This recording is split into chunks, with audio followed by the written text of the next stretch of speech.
দেখা সাক্ষাৎও করেছি, কথাও বলেছি।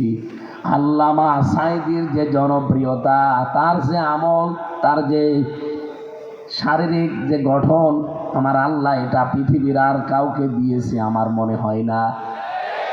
আমি লোকটার সাথে 3টা বছরের ভেতরে কিছুদিন থাকার সুযোগ পেয়েছিলাম। প্রায় 80-র উপরে বয়স, এরপরেও রাতের বেলার তার যে ইবাদতের মাত্রা, আমি 33 বছরের যুবকও তার ধারে কাছে নেই। আমি নিজে হাফেজ, উনি তো হাফেজ না কোরআনের। নামাজে দাঁড়িয়ে তেলাওয়াত করছে, আমি হাফেজ 1 পারা 1.5 পারা পড়ি। উনি তো হাফেজ না, নামাজে দাঁড়িয়ে তেলাওয়াত কিছুক্ষণ করার পরে সেজদায় চলে যেত। সেজদায় দেখতাম পড়ি আছে তো পড়ি আছে, আমার 1-1.5 মিনিট 2 মিনিটে সেজদা শেষ, আর ওনার সেজদা আধা ঘন্টা 45 মিনিটে 1 ঘন্টা পড়ি আছে। শুধু ওই যে খাবার পানি দিয়ে নিচে জাল দিলে যেভাবে ওতলাতে থাকে, গম গম করে আওয়াজ হয়, শুধু এরকম আওয়াজ শোনা যায় কান্নার। কি বলে উনি জানে আর আল্লাহ জানে। কয়েকদিন আমি দোয়া শুনেছিলাম, উনি মোনাজাতে দোয়া করছিলেন, আল্লাহুম্মা ইন্নী আসআলুকা শাহাদাতান ফি সাবিলিক। রব্বুল আলামিন, সাধারণ মরণ আমারে দিও না, আমাকে মরণ দিলে শাহাদতের মরণ দিও। ওনাকে আল্লাহ সাধারণ মরণ দিলে দিতে পারতেন, কিন্তু মরণ দিয়েছে দেখেন জালেমদের হাতে, শাহাদতের মরণ। বলেন আল্লামা সাঈদী এমনি যদি মরে যেতেন ইমান নিয়ে, আমি কোরআন হাদিস পড়ে যতটুকু জেনেছি, উনি মরে গেলে কবরে দিয়ে দিতাম, ঘুমিয়ে পড়তেন, এই শেষ। ফেরেশতারা এসে বলতো আপনি ঘুমান। দোলো ভাই যেমন বাবুকে নিয়ে ঘুমিয়ে পড়ে, ওইভাবে আপনি ঘুমিয়ে পড়েন। এতটুকু, এর আগে পরে আর কিছু নেই। কিন্তু উনি যদি শাহাদতের মরণ পেয়েছে, উনি কিন্তু ঘুমাননি।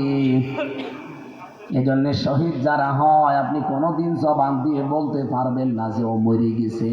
ওয়ালা তাকুলু লিমান ইউকতালু ফি সাবিলিল্লাহি আমওয়াত। আল্লাহ পাক সূরা বাকারার ভেতরে জানিয়েছে, যারা শাহাদত বরণ করে, আমি আল্লাহর জন্য যারা জীবন দেয়, এদেরকে মরে গেছে বলবা না, বরং এরা জীবিত। ওয়ালা হায়াউন ইনদা ওয়ালা হায়াউ ওয়ালাকিন লা তাশউরুন। এরা তো জীবিত এবং আমি আল্লাহ নিজে তাদেরকে, তারা জীবিত, কিন্তু তোমরা টের পাও না, বোঝো না। মানুষ যেহেতু মুখ দিয়ে কথা বলার পরে আর একটা জায়গা আছে, সেখানে ধারণা করতে পারে, তার নাম অন্তর।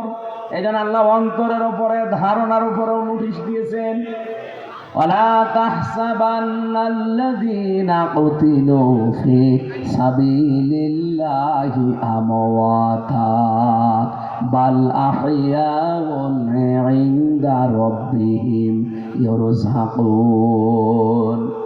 সূরা আলে ইমরানের ভেতরে এসেছে, এ ধারণাও করবা না, যারা আমি আল্লাহর জন্য জীবন দিয়ে গেল, এরা মরে গেছে, তোমরা তো টের পাও না। এই মানুষগুলো আমি আল্লাহ নিজে তাদেরকে রিজিক দেই। বলেন সুবহানাল্লাহ।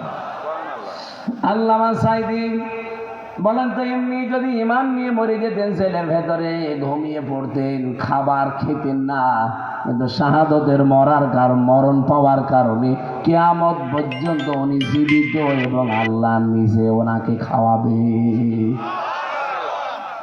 এগুলো আল্লাহ এমনি এমনি দেন না। وَلِيَعْلَمَ اللَّهُ الَّذِينَ آمَنُوا وَيَتَّخِذَ مِنكُمْ شُهَدَاءَ وَاللَّهُ لَا يُحِبُّ الظَّالِمِينَ।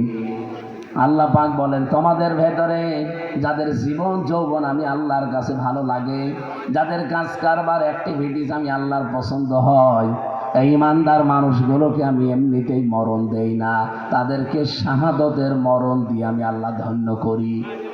সুতরাং যুগে যুগে যারা আল্লাহ আর ইসলামের জন্য জান মাল বাজি রেখে এ জমিনে যারা জীবন দিয়ে যাচ্ছেন, আপনারা মরে যাননি, আপনারা জীবিত এবং কিয়ামত পর্যন্ত আল্লাহ আপনাদেরকে খাওয়াবে।